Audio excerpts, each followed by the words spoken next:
తాకట్టులో ఉన్న బంగారాన్ని విడిపించి ఆ రోజు ఆన్లైన్ రేటుకే మేము కొంటాం. Sharma gold company. నమస్తే, వెల్కమ్ టు సుమన్ టీవీ. నేను మీ యాంకర్ గిరిజ. కార్తీక మాసంలో మాత్రమే మనకు కొన్ని విషయాలు ఎక్కువగా తెలుసుకుంటూ ఉంటాం. ఎందుకంటే కార్తీక మాసం యొక్క విశిష్టత ఎంత ఉందో ఆ మాసంలో వచ్చే కొన్ని ప్రాముఖ్యత కలిగిన రోజులు కూడా కొన్ని ఉంటాయి.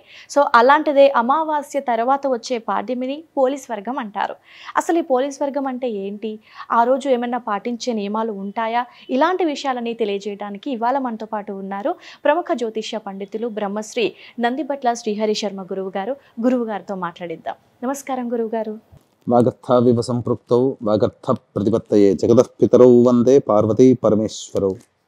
సదాశివసమారంభాం శంకరాచార్య మధ్యమాం అస్మదాచార్య పర్యంతం వందే గురు పరంపరాం. ఆదిత్యాయ చ సోమాయ మంగళాయ బుధాయ చ గురుశుక్రశనిభ్యశ్చ రాహవే కేతవే నమః. శృంగేరి జగద్గురు పీఠాధిపతులకి, కంచి పీఠాధిపతులకి నమస్కారములు తెలియజేసుకుంటూ కార్యక్రమాన్ని ప్రారంభిద్దాం. అంటే గురువుగారు, అమావాస్య తర్వాత వచ్చే పాడ్యమిని పోలీస్ వర్గం అంటారు. అది కూడా కేవలం మనం ఈ కార్తీక మాసంలో మాత్రమే చూడగలుగుతాం. అసలు ఏంటి గురుగారు ఈ పోలీస్ వర్గం అంటే ఏంటి? ఆ రోజు పాటించాల్సిన నియమాలు ఏమైనా ఉంటాయా? పూజా విధానాలలో ఏవైనా అంటే ప్రత్యేకతలు ఏమైనా ఉంటాయా గురువుగారు? పోలీస్ వర్గము అని చెప్పి అంటే దీనికి ప్రధానమైనటువంటి ఆధారభూతమైనటువంటి జానపద కథలలో ఒక కథ ఉంది.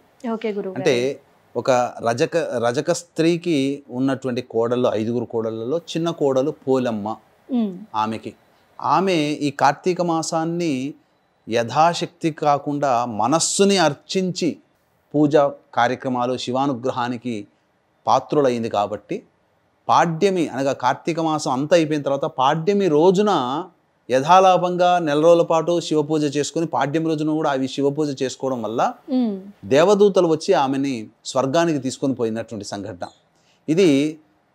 సాటి స్త్రీ మహిళా మూర్తులందరికీ కూడా వర్తిస్తుంది. కాబట్టి ఈ కార్తీక మాసం నెల రోజుల పాటు పుణ్యవ్రతాలు, నోములు, నక్తములు, ఉపవాసములు ఇలా అనేక విధాలుగా పూజాది కార్యక్రమాలు చేసుకొని ఈశ్వరానుగ్రహాన్ని పొందినటువంటి వాళ్ళందరూ కూడా ఈ పోలిని ఆదర్శంగా తీసుకొని ఆమెకు కలిగినటువంటి స్వర్గలోకాధిపత్యము అనగా స్వర్గలోక నివాస స్థానము మాకు కూడా కలగాలి అని చెప్పి ఈ విధంగా నెల రోజుల పాటు కూడాను పూజలు చేసేటువంటి ఆచారం కూడా ఉంది. ముఖ్యంగా గమనించుకున్నట్లయితే ఎంతోమంది స్వర్గాన్ని పొందిన వాళ్ళు ఉన్నారు. స్త్రీలలో స్వర్గాన్ని పొందినటువంటిది చెప్పుకునేటువంటి కథ ఇది ఒక్క కథనే. అంటే ఎంతోమంది పొందిన కథలు ఉన్నాయి, కానీ ప్రత్యేకించి పోలమ్మకు జరిగినటువంటి అదృష్టము మనకి కూడా కలగాలనే తాపత్రయంతో ఎక్కువ మంది ఈ యొక్క, ఎందుకంటే మనిషికి కావాల్సింది స్వర్గమే కదమ్మా. స్వర్గం అంటే ఏంటి? సుఖ సంతోషాదులతో ఉండడం. ఇక్కడ మనం సైంటిఫికల్గా ఆలోచించాల్సింది ఏంటనంటే అక్కడ కథ రూపంలో మనకు స్వర్గము నరకం అనేటువంటి దాని గురించి వర్ణిస్తారు. స్వర్గం నరకం అంటూ ఎక్కడా లేవు, ఈ లోకంలోనే ఉన్నాయి. కాబట్టి స్వర్గం అంటే ఏంటి? చీకు చింత లేని జీవితం, అన్ని అవసరాలు సకాలానికి తీరిపోయే జీవితం ఇది. కాబట్టి స్వర్గం అనేటువంటి అర్థము ఈ విధంగా మనం అన్వయించుకొని ఏ మహిళ అయితే ఈ నెల రోజుల పాటు పూజాది కార్యక్రమాలు చేసుకుంటుందో అలాంటి స్వర్గంతో సమానమైనటువంటి ఇలలో వైభవపేతమైనటువంటి జీవితం ఆ మహిళలకు దొరుకుతుంది. కాబట్టే ఇక్కడ గమనించాల్సిన అంశం ఏంటంటే ఈ పోలీస్ స్వర్గము జరిగినటువంటి సందర్భంగా కార్తీక మాసం అంతా నెల రోజుల పాటు ఉపవాస దీక్ష తీసుకొనో దీపారాధన చేసిన వాళ్ళు, అలాగే సంబంధించినటువంటి దేవత అనుగ్రహాన్ని పొందిన వాళ్ళు ఉంటారు. అంటే విష్ణువుకి ఈశ్వరునికి సంబంధించినటువంటి మాసం కదా. ఇటు విష్ణుపరంగా విష్ణు భక్తి ఉన్నటువంటి వాళ్ళు, శివపరంగా ఈశ్వరుని పట్ల భక్తి ఉన్న వాళ్ళు నెల రోజుల పాటు కార్తీక మాసంలో పూజాది కార్యక్రమాలు చేసి ఉంటారు.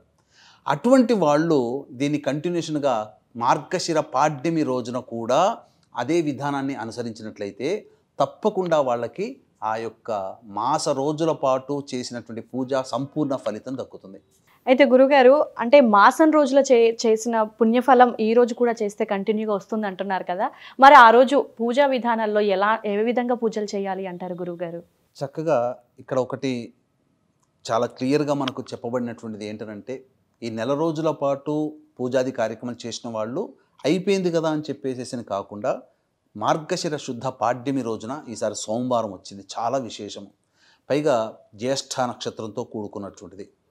కాబట్టి ఆ రోజున ఉదయాన్నే మళ్ళీ బ్రహ్మముహూర్త కాలంలో స్నానాది కార్యక్రమాలు పూర్తి చేసుకొని చక్కగా ఈశ్వరుని ఆరాధన చేసేవాళ్ళు శివాష్టోత్తరము, శివ సహస్రనామం, విష్ణు అష్టోత్తరము, విష్ణు సహస్రనామ పారాయణము అవన్నీ చేసుకొని నైవేద్యము, పాలు, ఇతర పండ్ల పదార్థాలు నైవేద్యంగా పెట్టవచ్చు. పెట్టిన తర్వాత ఇక్కడ చేయాల్సినటువంటిది ఏంటంటే, ఇక్కడ ఒక విశేషం ఉన్నది. నెల రోజుల పాటు కార్తీక మాసం చేసుకోలేని వాళ్ళు కూడా ఉంటారు. అవును గురువుగారు. కాబట్టి కొంత నెల రోజుల్లో కొన్ని ఇబ్బందులు వచ్చి మహిళలు ఇబ్బందులు పడి 4 రోజులు ఋతుక్రమం వచ్చి ఇబ్బంది పడి చేసుకోలేని వాళ్ళు ఉంటారు. కాబట్టి దాన్ని సంపూర్ణత చేసేటందుకోసమై ఈ యొక్క పోలి పాడ్యమి అనగా మార్గశిర శుద్ధ పాడ్యమి రోజున 30 ఒత్తులతో దీపారాధన చేయాలి. ఆవు నేతితో ముంచినటువంటి 30 ఒత్తులతో దీపారాధన చేయాలి. చేసిన తర్వాత ఈ పాడ్యమి ఉన్నటువంటి సందర్భంలోనే చేయాలి. పాడ్యమి సుమారు మధ్యాహ్నం 11 చిల్లర 12 చిల్లరకి వెళ్ళిపోతుంది. కాబట్టి ఏం చేయాలి? 11 లోపలనే సూర్యోదయం అవుతుండగానే ఇవన్నీ పనులన్నీ పూర్తి చేసుకొని దీపారాధన చేసి, కొంతమంది విశేషంగా పిండి దీపములు అనేటువంటివి పెడతారు ఎక్కువగా.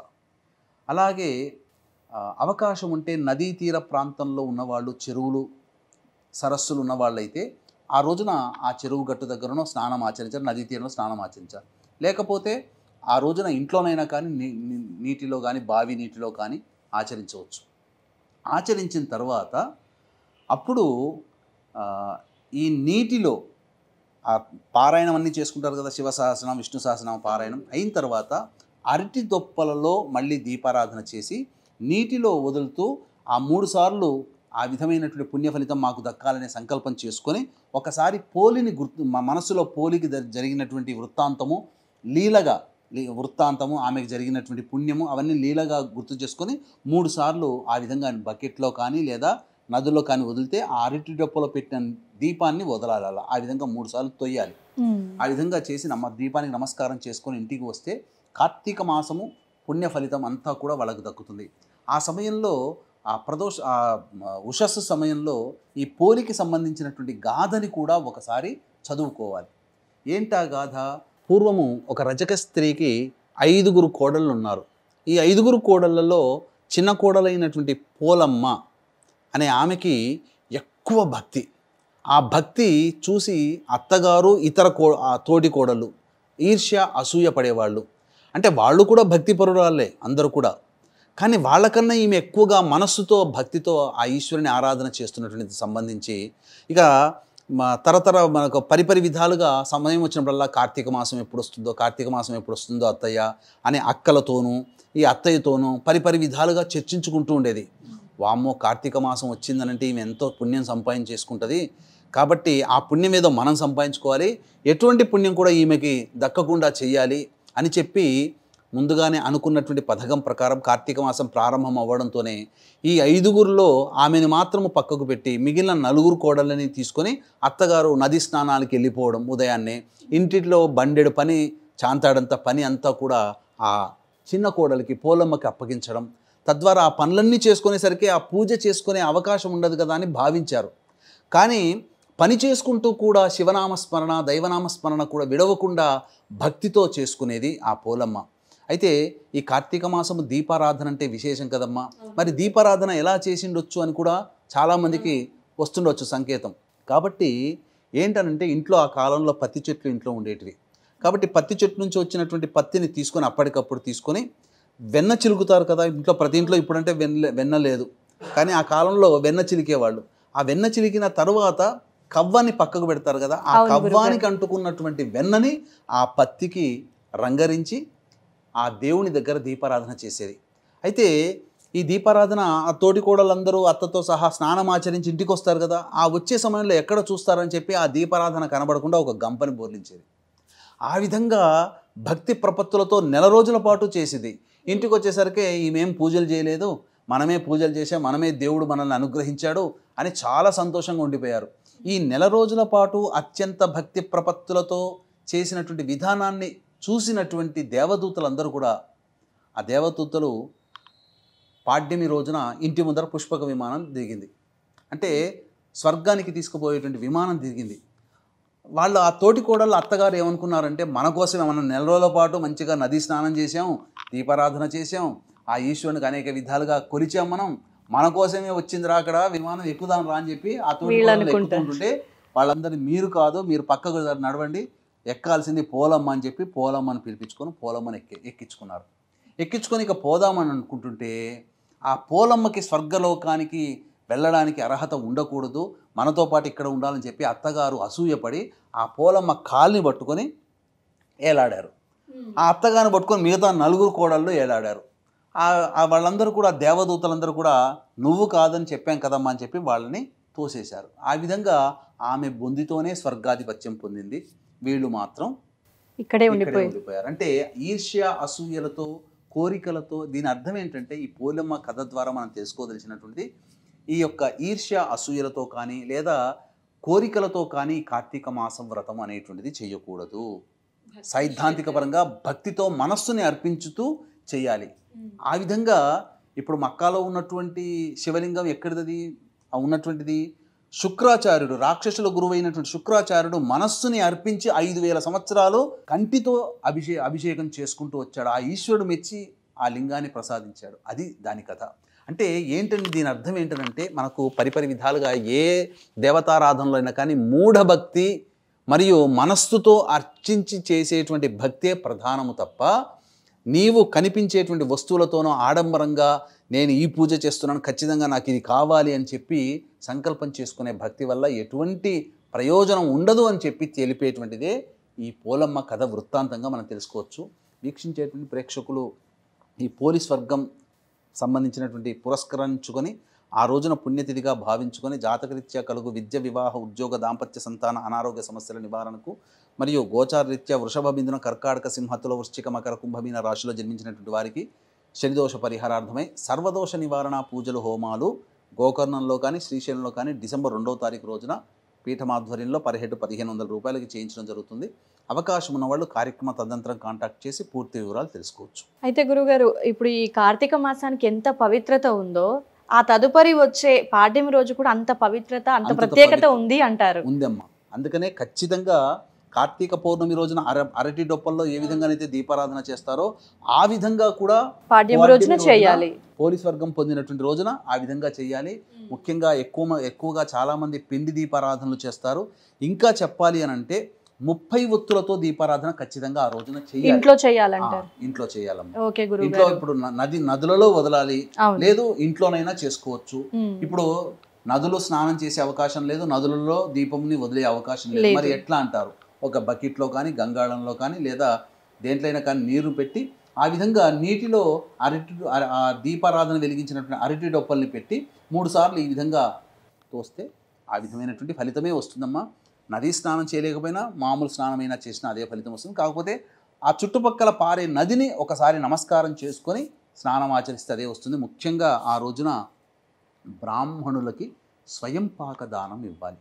వీలైతే వస్త్రము స్వయంపాక దానము తగు దక్షిణ బ్రాహ్మణులకు ఇవ్వాలి. ఎందుకనంటే 30 రోజులు నీవు పూజ చేసుకున్నావు కదా, అందరూ చేసుకుని ఉంటారు.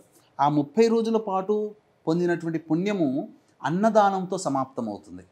కాబట్టి మీ ఇంటికి ఆశ్రయించుకున్నటువంటి పురోహితుడికి కానీ లేదా మీ ఇంటి చుట్టుపక్కల ఉన్నటువంటి దేవాలయంలో ఉండేటువంటి అర్చక స్వాముల వారికి కానీ ఆ పాడ్యమి రోజున వెళ్ళి వారికి కావలసినటువంటి స్వయంపాక దానములు దక్షిణ వస్త్రములతోనే ఇవ్వండి. లేదు ఇది చేసుకొని ఇంకా శక్తి ఉంది అని అంటారా, అన్నదానం చేయండి. లేదండి మేము బ్రాహ్మణులకి ఇవన్నీ చేయడం, సామాన్య మానవులు ఏం గొప్పవాళ్ళు కాదా అని అంటారా, సామాన్య మానవులకి అన్నదానం చేయండి, తప్పేమీ లేదు. ఈ విధంగా చేసిన శాస్త్ర ప్రకారం ఏంటంటే బ్రాహ్మణుడికి విశేషం అని చెప్పబడింది తప్ప బ్రాహ్మణులకి అన్ని చేయాలి, మిగతా కులస్తులకి ఎవరికి చేయాలి, అనాథలు ఉంటారు, అడుక్కునే వాళ్ళు ఉంటారు, అభాగ్యులు ఉంటారు, వాళ్ళకి చేయకూడదు అని కాదు. అక్కడ పూర్వకాలంలో అందరూ ధనంతో ఉన్నారు. ఇవన్నీ వ్రతాలు నియమాలన్నీ ఏర్పరిచినప్పుడు బిచ్చగాళ్ళంటూ ఎవరు లేరు కాబట్టి వ్రతాలలో అందరూ మనుషులు సమానమే. అందులో ఉన్నతమైన స్థితి బ్రాహ్మణుడు కాబట్టి బ్రాహ్మణుడికి చేయమని చెప్పి శాస్త్రం చెప్పుకుంటూ వచ్చింది. యుగ యుగాల నుంచి అది ఆచరిస్తూ వస్తున్నారు. కలియుగ ప్రమాణాన్ని అనుసరించి బిచ్చగాళ్ళు కానీ కావచ్చు, లేకపోతే అభాగ్యులు కావచ్చు, కటిక దరిద్రముతో ఇబ్బంది పడేటువంటి వాళ్ళు ఉన్నారు. వాళ్ళకి చేసిన మానవ సేవే మాధవ సేవ పుణ్యమే తప్ప ఏమీ కాదు. వీళ్ళకి చేయాలని నియమం లేదు.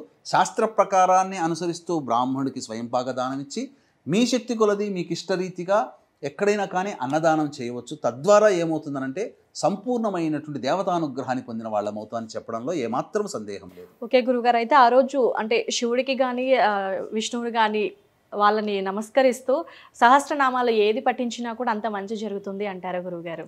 ఏది చదివినా మంచిదే అంటే. ఏదైనా మంచిదేనమ్మా. ఓకే గురుగారు, అయితే పోలీస్ వర్గం అనేది నిజంగా చాలా మందికి తెలియని విషయం, ఎందుకంటే ఇది కేవలం కార్తీక మాసంలో మాత్రమే వచ్చేది. సో పోలీస్ వర్గం కథ, పోలమ్మ గురించి ఆవిడ ఎలా స్వర్గప్రాప్తి పొందారు అనే కథని చాలా చక్కగా వివరించారు గురువుగారు. ధన్యవాదాలు గురువుగారు. సర్వం శ్రీ ఉమామహేశ్వర పరబ్రహ్మార్పణమస్తు.